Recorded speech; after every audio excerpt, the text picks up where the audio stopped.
इनके बीच और वर्मा जी के बीच दुश्मनी आए कैसे, इनके ऊपर वो कैसे लगाए कि पिस्टल सटा की धमकी दे रहे हैं।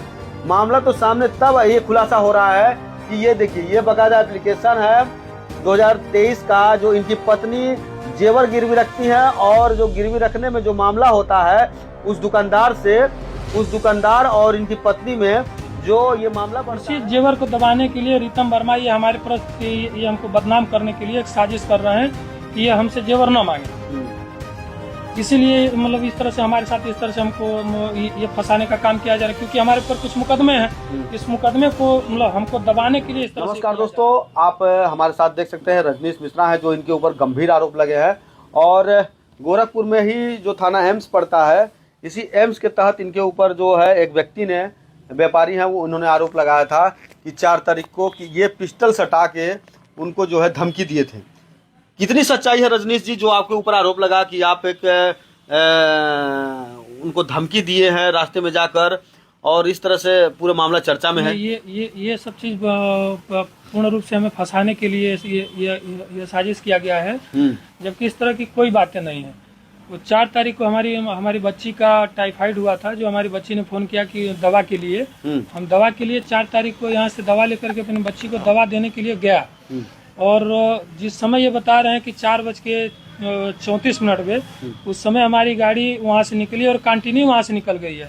और ये बता रहे हैं कि जैसे मोबाइल मतलब ये कमर में कट्टा दिखाए हैं हमारे हाथ। क्या नाम है उनका जो उन्होंने आपके ऊपर आरोप लगाया है? उनकी दुकान कहाँ है? रीतम वर्मा नाम है उनका, दुकान गायत्री नगर में है। गायत्री नगर थाना एम्स में पड़ता है। आपका भी घर वहीं पड़ता है कहीं? जी, मेरा भी गायत्री नगर ही है। मैं गायत्री नगर में कम से कम सन 98 से रह रहा हूँ, और रीतम वर्मा अभी तो जल्दी आए हैं, जबकि इनका दुकान है। इनसे हमारा कोई इस तरह का कोई वो नहीं था। ये जब हम 4 तारीख को जा रहे थे, इन्होंने कहा है कि यहाँ पे रोक करके हमको धमकी दी है, जबकि हम गाड़ी से कंटिन्यू, हमारे पास सीसीटीवी फुटेज हमने भी निकलवाया है, उनके दुकान से कंटिन्यू हमारी गाड़ी निकल गई है, वहाँ पे 1 सेकंड भी रुकी नहीं, और हमारे हाथ में मोबाइल था, 9 की कट्टा था। इन्होंने कहा है कि आपके मतलब ये कमर में पिस्टल लिए हमको धमकी दिए। जब हमारी गाड़ी जब वहाँ से निकल गई, हमने धमकी दिया नहीं, तो फिर एक कट्टा पिस्टल की कोई बात ही नहीं था, हमारे हाथ में मोबाइल था।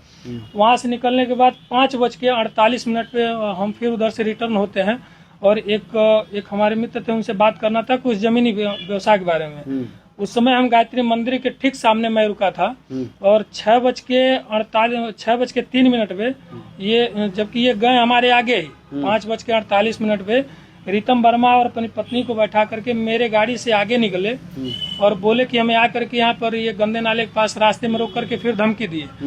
तो मैं कहना यह चाहता हूँ कि मैं 5:48 पे मैं आया और रीतम वर्मा मेरे गाड़ी से आगे निकले। मैं आकर के गायत्री मंदिर पर मैं रुक गया, वहाँ पर मैंने बात किया। रीतम वर्मा अपनी पत्नी के साथ गए उधर से। जब ये रिटर्न वापस भी आए 6:03 पे, उस समय भी मैं वहीं पर मौजूद था। उसका भी मैंने पूरा डिटेल मैंने प्रभारी चौकी प्रभारी श्री अतुल तिवारी जी को मैंने दिया है। जो एप्लीकेशन उन्होंने दिया उसके बाद पुलिस आपसे मुलाकात की? जी, उस पे हमारे पास 12 तारीख को फोन आया था। 12 तारीख को फोन आया, 13 तारीख को मैं आकर के उनसे मिला भी, हमने उनको अपना साक्ष्य भी दिया। मैं सीसीटीवी फुटेज भी निकाल करके। क्या कहीं ऐसा मामला है क्या कि आप भाग रहे हैं, पुलिस से नहीं मिल रहे हैं, पुलिस आपको बुला रही है तो आप छिप रहे हैं? नहीं, ऐसा कुछ नहीं। तो दोस्तों मेन बात अभी देखिए, मैं बता दूं आपको कि जो इनकी पत्नी है, ये चांदनी मिश्रा जी, इस एप्लीकेशन में बकायदा ये 2023 का एप्लीकेशन है। अब मामला निकल के क्या आता है कि आखिर इनके बीच और वर्मा जी के बीच दुश्मनी आए कैसे, इनके ऊपर वो कैसे लगाए कि पिस्टल सटा की धमकी दे रहे हैं। मामला तो सामने तब ये खुलासा हो रहा है कि ये देखिए, ये बकायदा एप्लीकेशन है 2023 का, जो इनकी पत्नी जेवर गिरवी रखती है और जो गिरवी रखने में जो मामला होता है उस दुकानदार और इनकी पत्नी में जो ये मामला बढ़ता है और ये थाने पे चले जाता है। और इन्होंने जो थाना प्रभारी, थाना एम्स को नाम से ये जो एप्लीकेशन लिखती है इनकी पत्नी, विवाद ये जड़ है, मेन विवाद ये जड़ है कि जो ये महोदय कर रहे थे, वो आरोप इनके ऊपर जो लगा रहे हैं, मान लीजिए ठीक है, आपके ऊपर उन्होंने इस सब मामलों को लेकर, आपका कहना है कि ये सब मामले को लेकर वो आपसे वो कर रहे हैं। इसी मामले को लेकर के जब हमने गया इनसे जेवर मांगने के लिए, हमारी पत्नी गई जेवर मांगने के लिए, उसका भी मेरे पास पूरा रिकॉर्ड है। हमारी पत्नी को, हमारी भाभी को इतना गाली ये दिए, फिर भी हमने कुछ नहीं बोला कि हम कहे छोड़ो जान, तो जेवर लिया, कभी न कभी वो क्या आपकी पत्नी से मैं इंटरव्यू कर सकता हूँ इस सब मामलों को लेकर? बिल्कुल बिल्कुल कर सकते हैं। वो बताएंगे पूरी बिल्कुल मामला? बताएंगे, पूरी मामला बताएंगी वो। चूंकि उनका जेवर गया, वो भी इस पर आज भी वो जेवर मिला नहीं, अभी नहीं मिला। उसी जेवर को दबाने के लिए रीतम वर्मा ये हमारे प्रति ये हमको बदनाम करने के लिए एक साजिश कर रहे हैं कि ये हमसे जेवर न मांगे।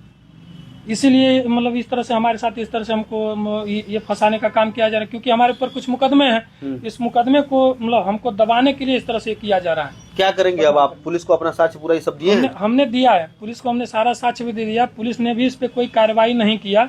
जब पुलिस ने कोई कार्रवाई नहीं किया तो फिर हमने भी इस चीज को छोड़ दिया। फिर दोबारा हम पुलिस के पास नहीं गए।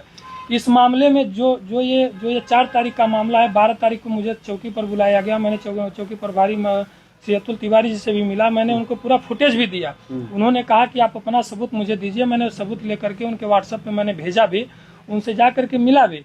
और फिर मैंने थाना प्रभारी श्री संजय मिश्रा जी से नहीं है कि मैं पुलिस से भाग रहा हूँ, ऐसा नहीं है कि मैं मतलब पुलिस मुझे बुला रही है मैं नहीं जा रहा हूँ। मुझे जब जहाँ बुलाए मैं गया, मैं खुद चल करके गया कि क्योंकि मैं गलत नहीं था। यहाँ पर जिस तरह से हमें बदनाम करने के लिए किया जा रहा है कि ये कुख्यात अपराधी हैं, ये इस तरह से सिर्फ ये जेवर दबाने के लिए किया जा रहा है। चलिए बिल्कुल। तो रजनीश जी, आप अपनी आवाज क्या और ऊपर तक ले जाएंगे अपने डीएम या एसपी सबके पास? आपकी पत्नी आप लोग जाएंगे? जी बिल्कुल जाएंगे। चलिए बिल्कुल। तो ये थे रजनीश जी बकायदा जिनके ऊपर बड़ा आरोप लगा है, और जो पिस्टल सटा के धमकी देने का, वो सारे सबूतों को लेकर हमारे पास यहाँ बैठे हैं। और इन्होंने जो बताया है कि दर परत कि किस तरह से घटना में इस तरह का साजिश किया जा रहा है, धमकी देने का जो आरोप लगाया जा रहा है। ये सीसीटीवी कैमरा इन्होंने जो मैं आपको स्क्रीन पे दिखा रहा हूँ, ये सीसीटीवी कैमरा बता रहा है कि ये कब कहाँ गए हैं, और ये पूरा क्लियर है। अब ये तो वक्त बताएगा कि इनके साथ पुलिस कब न्याय करेगी।